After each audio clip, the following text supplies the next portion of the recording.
చూసారంటే భయంకరంగా వర్షం అయితే ఆగకుండా వస్తూనే ఉంది వర్షం. మా ఫ్రెండ్ ఎట తడిచిపోయినాం చూడండి మేమిద్దరం.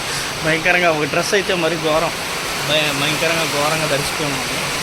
వీడి పెళ్ళికి అయితే ఎలాగైనా పోవాలి అని చెప్పి అనుకున్న వల్ల అలా వెళ్తా ఉన్నాం. అంతేనా అంతేనా? ఎందుకని ఇంత వర్షంలో కూడా నన్ను తీసుకుపోవడం? నువ్వు రాకపోతే యూట్యూబర్ రాకపోతే ఎలాగే ఒక యూట్యూబర్ పెట్టుకొని రన్ చేస్తున్నా. నువ్వు ఎందుకు ఇట్లా కిండలు చేస్తున్నావు? కిందలే ఉంది అంటే చెప్తున్నాను.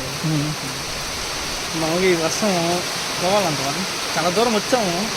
చికెన్ బిర్యానీ ఆయన మటన్ బిర్యానీ ఇప్పుడు చెప్పి పోవాలి. ఖచ్చితంగా పోవాలి. మటన్ బిర్యానీ కాబట్టి ఖచ్చితంగా పోవాల్సి వస్తుంది. ఇది బెడ్జ్మన్ గాడు పెళ్ళికి ఎంత అవస్థలు. నీ పెళ్ళికి వచ్చాడు వాడు, నువ్వు ఎందుకు పోతున్నావు పెళ్ళికి? మటన్ బిర్యానీ కోసం.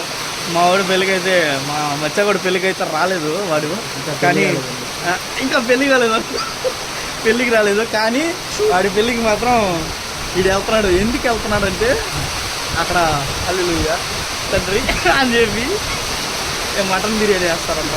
కనుక్కున్నావు కరెక్ట్గా? నేను తెలీదు, నేను అది చెప్తున్నాను. నేను అయితే తెలీదు. ఆడ పోతానే చికెన్ మటన్ కానీ లేకపోయింది అనుకో, వాడు నాన్నే నీ పెళ్ళికి మాదిరిగా మమ్మల్ని ఎంత కష్టపెట్టి అనిపించారు అని గిఫ్ట్ ఏమైనా ఇస్తున్నాం అనుకుంటా.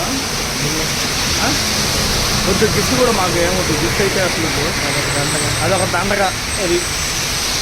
సరే మళ్ళీ కలుద్దాం. ఈ వర్షం అయితే అసలు తగ్గేటట్టే లేదు అసలు.